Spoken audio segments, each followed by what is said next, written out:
अस्सलाम वालेकुम। Judgement talk में आप सबका खुश आमदीद है। आज हम एक बहुत इंपॉर्टेंट जजमेंट को step by step break down करने जा रहे हैं, तो चलिए शुरू करते हैं। सोचिए जरा, अगर सरकार आपकी जमीन किसी प्रोजेक्ट के लिए ले लेती है तो आपको जो मुआवजा यानी कॉम्पनसेशन मिलता है उसकी आखिर बुनियाद क्या होती है?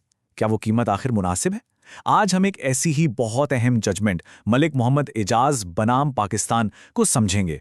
ये 2018 का लाहौर हाईकोर्ट का फैसला है और ये लैंड एक्विजिशन यानी सरकारी तौर पर जमीन हासिल करने और उसके फेयर कॉम्पनसेशन के बुनियादी उसूलों को बिल्कुल वाजे करता है। Part 1 facts. तो आइए इस केस के फैक्ट्स यानी वाकयात को समझते हैं। ये पूरी कहानी 1990 में शुरू हुई जब सरकार ने पीएसी कमरा कैंटोनमेंट को एक्सपैंड करने के लिए उसे बढ़ाने के लिए 169 कनाल जमीन अक्वायर की। इसी जमीन में से 22 कनाल जमीन एपेलेंट मालिक मोहम्मद एजाज की थी। ठीक 4 साल बाद 1994 में कलेक्टर ने कॉम्पनसेशन अनाउंस किया। अब यहां आप देख सकते हैं कि जमीन को 3 कैटेगरीज में डिवाइड किया गया: चाही, मैरा/रक्कर और गैर मुमकिन। हर एक के लिए एक अलग रेट फिक्स किया गया। फॉर एग्जाम्पल, मैरा/रक्कर जमीन के लिए 6,700 रुपए से कुछ ज्यादा पर कनाल, लेकिन एपेलेंट के लिए ये रकम जमीन की जो असल मार्केट वैल्यू थी उसके आसपास भी नहीं थी। और बस यहीं से इस लंबी कानूनी लड़ाई का आगाज हुआ।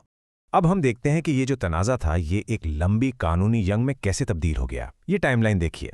ये सफ़र 2 दहाइयों यानी 20 साल तक चलता रहा। अपेलेंट सबसे पहले रेफरी कोर्ट गए जहां उन्हें थोड़ी सी कामयाबी मिली। फिर सरकारी इदारों ने अपील कर दी और केस वापस भेज दिया गया। अगले राउंड में उनकी दरखास्त ही खारिज हो गई। फिर वो हाई कोर्ट गए जहां से केस दोबारा ट्रायल कोर्ट भेज दिया गया और ट्रायल कोर्ट ने एक बार फिर उनकी दरखास्त खारिज कर दी। सोचिए, इस पूरी कानूनी कशमकश के बाद जो तकरीबन 2 दहाइयों तक चली, आखिरकार अपेलेंट ने लाहौर हाई कोर्ट में ये अपील दायर की जिस पर हम आज बात कर रहे हैं। अब देखते हैं कि अदालत के सामने सबूत क्या पेश किए गए, और ये इस केस का आप कह सकते हैं मरकजी नुक्ता है। अपेलेंट ने अपने दावे को साबित करने के लिए 3 बिल्कुल वाज़ेह मिसालें पेश की। ये ऐसी सेल म्यूटेशंस थीं जो साबित कर रही थीं कि उसी गांव में उसी वक्त के करीब ज़मीन 28,000 से 35,000 रुपए पर कनाल में फ़रोख्त हो रही थी। अब इसके मुकाबले में सरकारी इदारों ने क्या पेश किया? कुछ नहीं, सिर्फ कलेक्टर का अवार्ड। ना तो उन्होंने वो कैलकुलेशंस पेश की जिस पर कीमत तय की गई थी, ना ही कोई सरकारी अफसर गवाही देने के लिए आया। तो अदालत के सामने मंजर बिल्कुल साफ था। एक तरफ मार्केट की हकीकी मिसालें और दूसरी तरफ एक सरकारी हुक्म जिसकी बुनियाद का कोई सबूत ही नहीं था। पार्ट 2 इशू यानी जुडिशल क्वेश्चन। इन वाकयात और सबूतों की रोशनी में अदालत के सामने 3 बुनियादी सवाल थे और इनके जवाब हर शहरी के लिए बहुत अहमियत रखते हैं। पहला और सबसे अहम सवाल, क्या कलेक्टर का दिया गया मुआवजा नाकाफी था? और अगर हां, तो इस जमीन की असल फेयर मार्केट वैल्यू क्या थी? दूसरा, कानून का एक बहुत ही अहम नुक्ता, यह साबित करने का बोझ जिसे हम बर्डन ऑफ प्रूफ कहते हैं, आखिर है किस पर? क्या यह जमीन के मालिक की जिम्मेदारी है कि वो साबित करे कि कीमत गलत है, या यह सरकार की जिम्मेदारी है कि वो साबित करे कि कीमत बिल्कुल सही है? और तीसरा सवाल अदालत के अपने इख्तियार के बारे में था। क्या निचली अदालत का काम सिर्फ कलेक्टर के फैसले पर नजरसानी करना है, या उसे खुद आजादाना तौर पर सबूतों की बुनियाद पर नए सिरे से मुआवजे का तयन करना है? पार्ट 3 रूल यानी सोर्सेज ऑफ लॉ। अब इन सवालों का जवाब देने के लिए अदालत ने अपने कानूनी औजार यानी सोर्सेज ऑफ लॉ का इस्तेमाल किया। इसका बुनियादी ढांचा था लैंड एक्विजिशन एक्ट ऑफ 1894, जो इस किस्म के तमाम मामलात की आप कह लें रूल बुक है। इसके ऊपर है पाकिस्तान का आइन यानी कॉन्स्टिट्यूशन, जिसका आर्टिकल 24 हर शहरी को ये प्रोटेक्शन देता है कि उसकी जायदाद मुनासिब मुआवजे के बगैर नहीं ली जा सकती। और फिर अदालत ने सुप्रीम कोर्ट के पुराने फैसलों यानी प्रेसिडेंट्स को देखा, जिन्होंने इन कवानीन की इंटरप्रिटेशन में रहनुमाई फराहम की। इन सब को मिलाकर ही अदालत ने अपना फैसला तैयार किया। और इस कानूनी ढांचे से 3 बुनियादी उसूल निकलकर सामने आते हैं। पहला, एविडेंस के बारे में। अदालत ने कहा कि अगर आप मिलती जुलती जमीन की सेल की मिसालें पेश करते हैं तो यह मार्केट वैल्यू का एक बहुत मजबूत बुनियादी सबूत है। दूसरा, मार्केट वैल्यू के बारे में। कीमत सिर्फ सरकारी रिकॉर्ड पर नहीं, बल्कि इस बात पर तय होनी चाहिए कि इस जमीन का मुस्तकबिल में बेहतरीन इस्तेमाल क्या हो सकता है, उसकी पोटेंशियल वैल्यू क्या है। और तीसरा और सबसे अहम, बर्डन ऑफ प्रूफ। यहां अदालत ने शिफ्ट ऑफ ओनर्स डॉक्ट्रिन का इस्तेमाल किया। इसे ऐसे समझें, कानून की नज़र में मुआवजे का पलड़ा शुरू में दोनों तरफ बराबर होता है। जैसे ही जमीन का मालिक अपना सबूत यानी सेल म्यूटेशंस एक पलरे में रखता है, पलड़ा फौरन उसकी तरफ झुक जाता है। अब ये बोझ, ये ओनस सरकारी इदारे पर आ जाता है कि वो दूसरे पलरे में इतना वजन रखें कि पलड़ा दोबारा बराबर हो जाए। अगर वो ऐसा नहीं कर सकते तो मामला जमीन के मालिक के हक में जाता है। सिंपल। Part 4 court reasoning. तो अब देखते हैं कि अदालत ने इन कवानीन की तशरीह या इंटरप्रिटेशन करके रिकॉर्ड को कैसे दुरुस्त किया।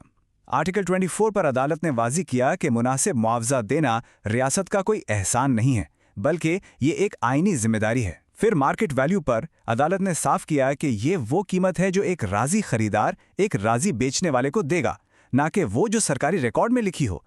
इसमें ज़मीन की पोटेंशियल वैल्यू भी शामिल है। सेक्शन 23 पर अदालत ने बताया कि मुआवजे में सिर्फ ज़मीन की कीमत नहीं, बल्कि ज़मीन लिए जाने से जो दूसरे नुकसानात होते हैं वो भी शामिल होने चाहिए। और आखिर में रेफरी कोर्ट के किरदार पर अदालत ने बिल्कुल दो टोक अल्फाज में कहा कि उसका काम ओरिजिनल है, एपेलेट नहीं, यानी उसे एक नया आज़ादाना फैसला करना है, ना कि सिर्फ कलेक्टर के फैसले पर ठीक या गलत का निशान लगाना है। इस इंटरप्रिटेशन के बाद अदालत ने सबूतों का जायजा लिया। अदालत ने पाया कि अपेलेंट ने जो 3 सेल म्यूटेशंस पेश की थीं वो एक बहुत मजबूत प्रिमा फेसी केस बनाती थीं। उन्होंने सीधे लफ्जों में अपना काम कर दिया था। अब बारी सरकारी इदारों की थी कि वो इस सबूत को गलत साबित करें, उसे रिबट करें, लेकिन वो इसमें बुरी तरह नाकाम रहे। उन्होंने सिर्फ कलेक्टर के अवार्ड का हवाला दिया, लेकिन इस अवार्ड की बुनियाद क्या थी, ये एवरेज कीमत कैसे निकाली गई थी, इसके बारे में अदालत को मुकम्मल तौर पर अंधेरे में रखा गया। इस जायजे के बाद अदालत ने 2 अहम बातें की। पहले तो अदालत ने आमतौर पर एक मुशाहिदा किया कि निचली अदालतें अक्सर ये गलती करती हैं कि वो सारा का सारा बोझ ज़मीन के मालिक पर डाल देती हैं। अदालत ने इसे एक गलत रवायत करार दिया। और फिर दूसरा, इस मखसूस केस में अदालत ने वाज़े नतीजा निकाला। उन्होंने कहा कि ट्रायल कोर्ट ने अपेलेंट के वाज़े सबूत को बिल्कुल नज़रअंदाज कर दिया और कलेक्टर का अवार्ड बेबुनियाद था, क्योंकि उसके पीछे कोई ठोस, कोई सॉलिड रीजनिंग नहीं थी। इन तमाम चीज़ों को मिलाकर अदालत ने कानून का इतलाक या एप्लीकेशन कुछ इस तरह से किया। स्टेप 1, अपेलेंट ने अपना सबूत पेश करके बर्डन ऑफ प्रूफ सरकार पर शिफ्ट कर दिया। स्टेप 2, सरकार ये बोझ उठाने में नाकाम रही। स्टेप 3, रेफरी कोर्ट ने भी अपने इख्तियारात इस्तेमाल करके हकीकत मालूम करने की कोई कोशिश नहीं की। तो इस सब का नतीजा क्या निकला? अदालत इस कंक्लूजन पर पहुंची कि अपेलेंट के दावे को खारिज करना एक गलत और गैर कानूनी फैसला था, जिसे बरकरार नहीं रखा जा सकता। Part 6 advocate sentences. अब इस जजमेंट से कुछ ऐसी लाइंस निकलती हैं जो वकला अपनी बहस में इस्तेमाल कर सकते हैं। पहली लाइन ये है, it is incorrect to place the onus solely on the land owner. The primary onus to justify the compensation amount lies with the collector. ये जुमला लैंड एक्विजिशन कानून में एक इनकलाबी तब्दीली लाता है।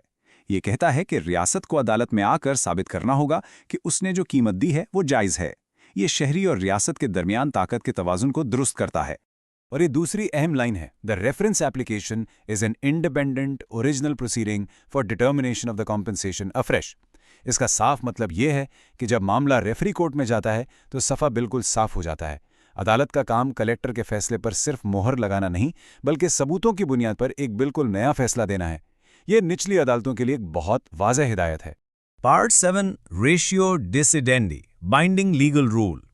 देखिए, हर अहम जजमेंट का एक मरकजी कानूनी उसूल होता है जिसे रेशियो डिसिडेंडी कहते हैं।